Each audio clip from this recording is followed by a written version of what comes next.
Do you know how many employees work for Foxconn? That is 1.3 million, which equals to 25 times York University staffs and students.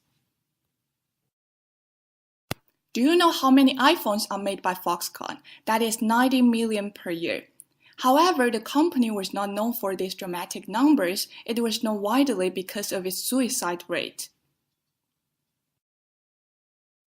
Do you know how many employees attempted to suicide in 2010? That is 18 attempts and 14 deaths. This brings our topic today. Our team will focus on the main ethical issue of Foxconn, which is exploitation of workers demonstrated by excessive working hours, low compensation, lack of social link, and inhuman management. First, we will introduce the background of Foxconn and the working conditions within its factories. Then we will have a comprehensive analysis of Foxconn's ethical issues using ethical theories. Following, we will introduce the causes of issues. Finally, we will talk about the reasonable alternatives with the best recommendation given. So now let's take a look at a small slip about the background of Foxconn. Foxconn Technology Group, a Chinese company led by its founder and CEO Terry Guo, was developed from a simple facility in 1974 to one of the world's largest precision electronic contract manufacturers, with over 1.3 employees. Its annual revenue is around $136 million in the year of 2015 through securing deals with Apple, Intel, Dell, and etc. Foxconn factories are spread out in different cities of China, such as Chengdu, Shenzhen, and Shanghai. Violation of Foxconn's work conditions and human rights have been reported widely and drew the society's attention in recent years. Faced with subsistence wages, overcrowding, and excessive working hours, employees do not have a sense of belonging to the workplace. Workers would be standing by the assembly line up to 8 hours and toil under the high temperature, especially in summer.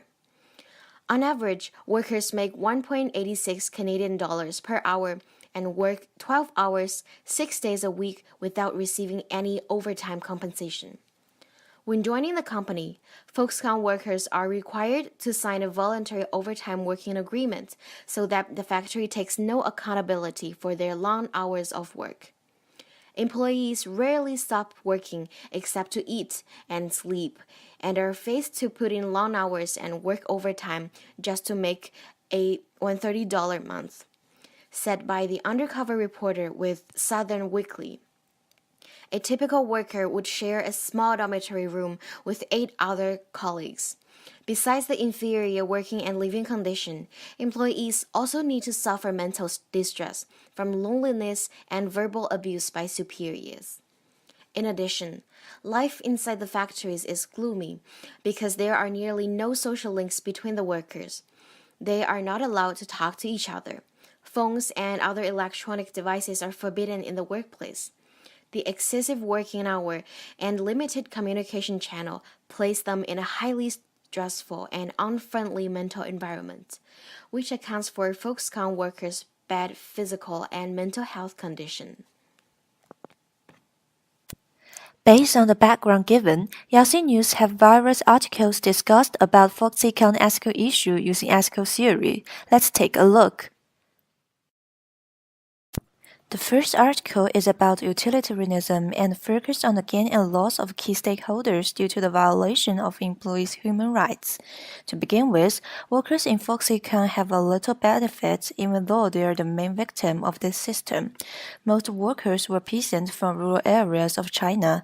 Their original average annual income is way less than what they can earn in Foxconn. However, to get this benefit, they have to suffer from the low living standards and overload working task. Also, since they are far away from their hometown and can only visit their children and parents less frequent than once a year, they are lonely in the modern cities. Most importantly, employees are forced are forced to work overtime without receiving compensation at the expense of their physical and mental health. In contrast, shareholders and customers have similar costs and benefits. Shareholders gain more dividends from the high profits by exploiting the workers, and customers get low-cost components due to cheap labor. Also, shareholders lose on the drop of share price due to the suicide scandal. At the meantime, customers such as Apple are criticized by public because they are accused of contributing to poor ethical practice of its suppliers. According to utilitarianism, an action is morally right if it results in the greatest amount of goods for the greatest amount of people affected by their action. Based on the cost-benefit analysis, Foxconn action is unethical. The egoism theory states that an action would be morally right if the decision maker freely decides in order to put either short-term desire or long-term interests. In the short run, this issue can be justified as morally correct because the key stakeholder's short-term desire is satisfied. For the employees, they pursue their career at Foxconn out of self-interest and desire, as working for Foxconn provides better salary and reputation compared to other career choices such as farming in rural areas. For the Foxconn management team, as well as customers such as Apple and Dell, the cheaper labor means lower costs, which contributes to a higher marginal profit for themselves. However, in the long run, the employees would not be able to undertake the mental and physical stress, and a certain number of them would choose to quit the job or even take the extreme approach to end their life. With inferior work condition, excessive working hours, and poor management, Foxconn workers usually do not have a sense of belonging to the workplace, resulting in high turnover rate. The high employee turnover rates incurs higher cost and lower production efficiency to Foxconn. As the fact shows, suicides have drawn great attention from the society, and it badly hurt Foxconn as well as its main customer Apple's image, resulting in boycotts in Apple's products. Both conditions indicate that, in the long run, Foxconn is performing unethically at the expense of the key stakeholders' losses. In summary, using the egoism theory to analyze this issue, Foxconn is morally correct in the short run, but unethical in the long run. The third article is about how should Foxconn pay back to their employees' duties and rights. The theory of ethics of duties contributed by Immanuel Kant acts strongly towards Foxconn in case of its three parts of framework called categorical imperative. The first maximum indicates that an action is considered as moral if it could be performed by everyone or by every organization and reflects the consistency. Foxconn's action of forcing employees to work long hours is an immoral action, because if other companies are allowed to do so, there would be no probability of regulation in the workplace and no protection for the employees. The second maximum focuses on the human dignity, that other humans deserve respect. The employees in Foxconn do not get basic respect from the company since the company only treats them as means to achieve what the company wants without thinking about their needs and goals in life, as well as limiting their choices and expectations. As a result, Foxconn does not satisfy the second requirement. The last maximum is about universality, that the principles of action should be acceptable for every human being. Foxconn would not prefer that medium to report their bad actions and suicide statistics of their employees over the past years. So the action obsolete in doubtful moral status. In conclusion, Foxconn is considered as unethical under the categorical imperative. On the other side of the coin, the ethics of rights contributed by John Locke also act powerfully to further demonstrate actions that Foxconn has taken. In Foxconn, employees do not have the basic right to live normally because of the dorm labor system that the company provided. This crowded and dirty living space followed the workshop management, as a result making even dorms become a continuation of the workshop. Also, the company have set restrictions on employees' freedom during their long working hours, and 52.9% of total employees have said they do not have any private space during the work as well as in the dorm. Furthermore, in using child labor, the company does not give the rights of the children to get appropriate education. Therefore, Foxconn conducts unethical actions under the ethics of rights.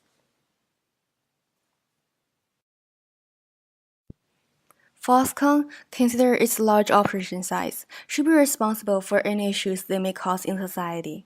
And being socially responsible will help attract more customers and encourage employees to commit more. It's a long-term investment for the corporation itself to maintain a sustainable development. Now, let's see if Foxconn fulfills the nature of CSR based on the 4 levels of Kairos model. For the basic layer, Foxconn does achieve the goal of a reasonable return for all the shareholders and provides its customers with products at extremely low price. However, for the next level, there's an obvious disregard of law when all the workers are forced to work overtime for more than 80 hours per month without being paid, and the payment to workers is extremely lower than the minimum pay. Since the tragedies happen for so many times, it's even impossible to go further towards the 3rd and 4th level. Although Foxconn did bring more profits to the local and lowered the local unemployment rate, the strategies it used to maintain its price and efficiency are definitely unethical and even illegal. To sum up our arguments for such a big issue, we believe each series throws a light on it, and they function together as a prism to provide us with a variety of considerations concerning the moral assessment of Foxconn. So, after analyzing the series we talked about before, as well as the international difference and workers' individual situation, we come up with the final assessment that the operation of Foxconn is not ethical and partly illegal. In next stage, let's uncover the causes behind the situation using the social contract model. Globalization encouraged most leading corporations in electronic industry begin to outsource their raw materials and labor force. The idea of foreign direct investment is introduced to developing economies, suggesting that big firms like Apple, Sony, and Dell would directly invest in the overseas manufacturing industries so that they could maintain a low cost, and developing countries could boost their economy and decrease the surplus of labor force. The Chinese government also decided to convert the nation to a FDI-driven economy, so it provided manufacturing companies with many preferential tax policies, land, and infrastructures. Also, the immature labor law in China are also usually less favorable to employees, so their human rights are easily being violated.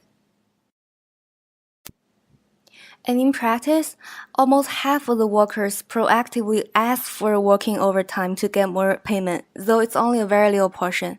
Because China's society has a huge gap between the rich and the poor, people in the countryside could hardly support their basic lives and educate their children just by farming.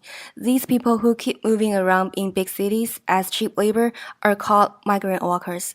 They would rather stay in terrible working conditions than losing the job or go back to the countryside. And because they didn't receive proper education, sometimes they don't even know they are being abused. Therefore, the ultimate causes of the issue would be the combination of all the factors we mentioned before, and how Foxconn takes advantage of them. Since Foxconn chooses to sacrifice the benefits and rights of its employees to satisfy its customers and shareholders, it must take the bulk of the responsibility and action right away to solve the issue. From the analysis above, Yasi Consulting Group offers 3 alternatives for Foxconn to solve the issue. The first alternative is to improve the overall working condition by providing more benefits and welfare for their employees. The current salary in Foxconn is about 1.86 Canadian dollars per hour. However, the minimum wage in Shenzhen, where Foxconn's largest factory located, is around 3.75 Canadian dollars per hour. So the company fails to satisfy the law of the minimum. Our team suggests that the company to increase the salary to 4 Canadian dollars per hour to further motivate their employees. And at the same time, the company can reduce the living cost of their employees in the dorm by providing free laundry services and free transportation within the company area. Also, it is important to reduce their daily working hours to allow employees to have more time to rest. In this way, it will improve employees' attitude toward their work, since they will find the company not only considers them as working machines to boost their production, but also cares about them and wants to provide a better life for them. As a result, it will increase the productivity and their passion for work. What's more, providing more benefits to the employees will create a better company image for the public as a result of bringing more positive comments on the social media to allow Foxconn to convert their brand become more sustainable. However, on the other side, they will also bring huge side effects for the company. It is highly possible that Foxconn increase the prices for its customers due to the growing labor cost, which results in the less competitive market position. For example, if Foxconn increased the price for Apple, the company will lose a lot of orders, and Apple would look for other suppliers who can offer cheaper cost for them. And research even shows that Apple is seeking for more cooperation with factories in East Asia. For the second alternative, Foxconn is recommended to create more skill-based job opportunities and encourage learning and self-development within the firm. Over a dozen of Foxconn employees commit suicides out of despair and hopelessness. The work they do at the assembly lines are highly repetitive without the use of any skills. Imagine repeating the same type of work for 12 hours a day. It makes sense now why so many people suffer from the stress and hopelessness at Foxconn. Even if the employees want to switch to other jobs, they find it extremely difficult to do so because there is a high barrier for them to enter the competitive job market without certain skills and proper education.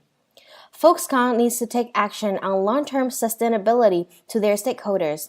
To achieve so, Foxconn can consider introducing semi-automation in the manufacturing process, which creates more skill-based job opportunities. The goal is to improve the job levels and skills that employees would receive as a result of creating more learning and social opportunities rather than working all days. In the grand scheme, it helps improve work's literacy level, allowing more people to enter skilled labor, which would also empower future employees. As a stepping stone for semi-automation, Foxconn should implement a transition program or night school that teaches employees new working skills, enabling them with transferable skills and sustainable competency. Apart from investing in its employees, it increases the efficiency in the production process and in the long term contributes to the growth and development of the company. In the short run, it might require a certain amount of capital to invest in the human resource potential, but the long-run benefits of higher production efficiency resulting in higher marginal profitability would eventually set off the cost incurred to implement the changes. Not only the employees benefit from the self-development and their learning opportunities, the multinational clients such as Apple and Dell will also receive a better corporate reputation. The final alternative is that Foxconn should carry out industrial upgrading and shift its management to implement a new brand strategy. First of all, Foxconn should try to shift from labor incentive foundry manufacturing to a pursuit of creative and high value added products with independent brands and technological content, which is shift from made in China to created in China. Foxconn should try to use its own core technology to win customer loyalty instead of cheap labor. Second, Foxconn should try to establish a good brand image through various aspects, such as innovation and personnel training, in order to get rid of the negative image of the private employees. In Foxconn, the economic input required for industrial restructuring and brand strategy is not a problem, and technical barriers are not difficult to overcome. The risk posed by repositioning the market, as well as a large amount of capital invested at the beginning without any return in short term, are the real challenges. However, without these challenges, Foxconn will continue struggling to resolve the conflict between profits and employees' benefits and could not guarantee the sustainability of the cooperate. It is recommended that Foxconn take actions on improving their working condition immediately by reducing the working hours, creating more skill-based opportunities, and encourage social involvements for employees, as well as upgrading the management style within the firm. Of all the alternatives, the most effective and sustainable method would be creating more skill-based opportunities. Although the materialistic changes such as increasing the compensation and improving dormitory condition would be relatively easier to implement in a timely manner, it does not give a long-term sustainable solution to the ethical issue that is caused by the nature of the manufacturing industry. As discussed previously, one of the catalytic factors of the suicide problem comes from Foxconn's highly stressed and tedious working environment.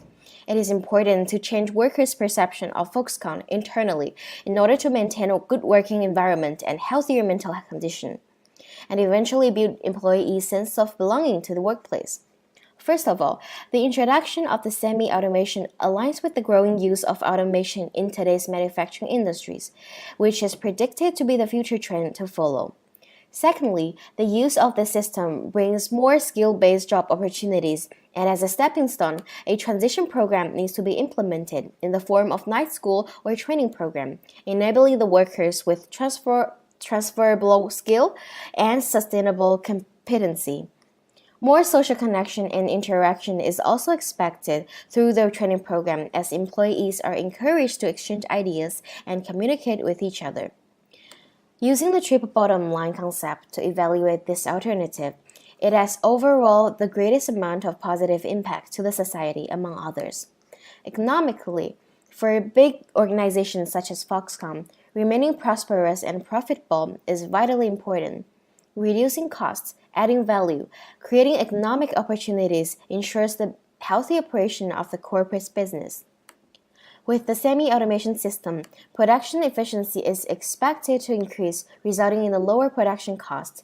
Investment in its human resource contributes to the long-term profitability and sustainability of the company. Socially, offering skill-based opportunities improve the job level and skills that employees receive. Generally speaking, it helps improve China's literacy, allowing more people to enter skilled labor, which also empowers many future employees. The learning program also greatly improves the social existence within Foxconn, promoting a healthier community.